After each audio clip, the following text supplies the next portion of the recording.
రాష్ట్రంలో గ్రామ పంచాయతీల అభివృద్ధి కొరకు కేంద్ర ప్రభుత్వం 15వ ఆర్థిక సంఘం నిధులని ప్రతి సంవత్సరం నిరాటంకంగా మంజూరు చేస్తున్నది.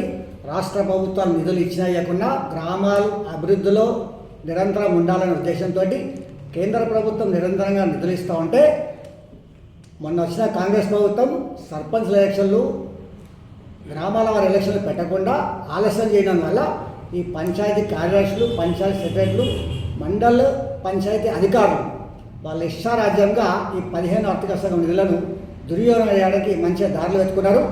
ఆ ఇచ్చిన నిధులని ఎంబడి కార్డు లేకుండానే వాళ్ళ ఇష్టమైన రీతిలో ఖర్చు పెడుతున్నారు. ఇందులో ఒక డిస్ట్రిక్ట్ ఆడిట్ ఆఫీసరు, ఆ వీర్నపల్లి మండల పంచాయత్ ఆఫీసరు బండారి నరేష్ కుమార్ మీద డిస్ట్రిక్ట్ ఆడిట్ ఆఫీసర్ ఎంక్వైరీ చేసి 39,15,050 రూపాయలు అవినీతి జరిగింది అని రిపోర్ట్ ఇచ్చినాడు. ఒక ఆడిట్ అధికారి ఇచ్చిన రిపోర్ట్ మీద కూడా ఇంతవరకు ఆ మండల పరిషత్ ఆఫీసర్ చర్యలు తీసుకోలేదు.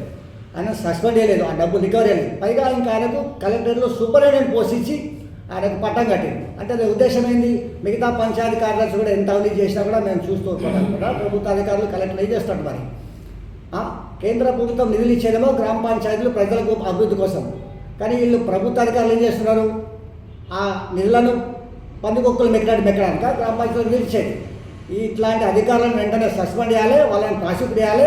లేకపోతే మేము ఇది ఎంతవరకు అయితే అంతవరకు పోతాం. కేంద్ర 15 ఆర్థిక సంఘం దగ్గర ఫిర్యాదు చేస్తాం. సెంట్రల్ విజిలెన్స్ కమిషన్లో కూడా ఇది రిపోర్ట్ పెడతాం. ఈ అధికారుల తాట ఇస్తామని ఈ భారతీయ జనతా పార్టీ కూడా హెచ్చరిస్తూ ఉన్నాం.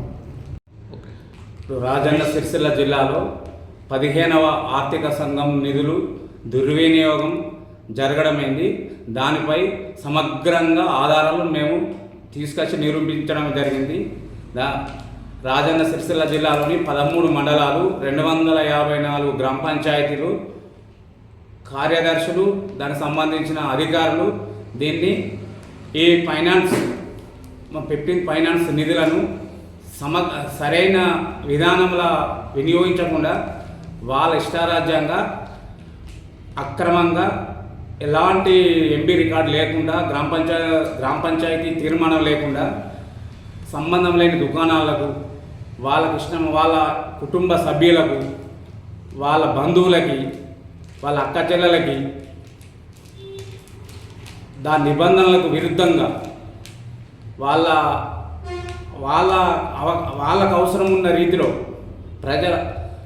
15 ఫైనాన్స్ కేంద్ర ప్రభుత్వం గ్రామాల డెవలప్మెంట్ కోసం ఇస్తే వాళ్ళ కుటుంబ డెవలప్ కోసం, వాళ్ళ ఆర్థిక స్వలాభం కోసం ఇప్పుడు గ్రామ పంచాయతీకు, బ్యూటీ పార్లర్లకు, లేడీస్ ఎంపోరియంలకు అన్ని బిల్లులు అక్రమంగా కొట్టుకున్నారు. గ్రామ పంచాయతీకి, బ్యూటీ పార్లర్లకి, లేడీస్ ఎంపోరియంకి ఏదైనా సంబంధం ఉంటుందా?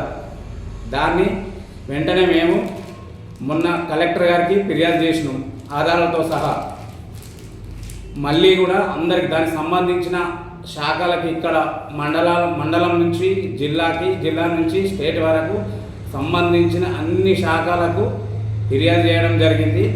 వెంటనే వీటిపై సమగ్ర విచారణ చేసి బాధ్యులైన వారిపై చట్టపరమైన కఠిన చర్యలు తీసుకోవాలి. దుర్వినియోగమైన ఈ నిధులను వెంటనే రికవర్ చేయాలి. లేదా వాళ్ళను వెంటనే బాధ్యులైన వారిని ప్రాసిక్యూటర్ చేయాలి చట్ట ప్రకారం. మేము దీనిపై రాష్ట్ర ప్రభుత్వానికి డిమాండ్ చేస్తూ ఉన్నాం. లేని ఎడల సెంట్రల్ విజిలెన్స్ కమిషన్కు ఫిర్యాదు చేస్తాము. సంబంధిత ప్రధాన న్యాయస్థానాన్ని ఆశ్రయించి న్యాయ పోరాటం చేస్తామని మా బీజేపీ పార్టీ తరఫున మేము డిమాండ్ చేస్తూ ఉన్నాం.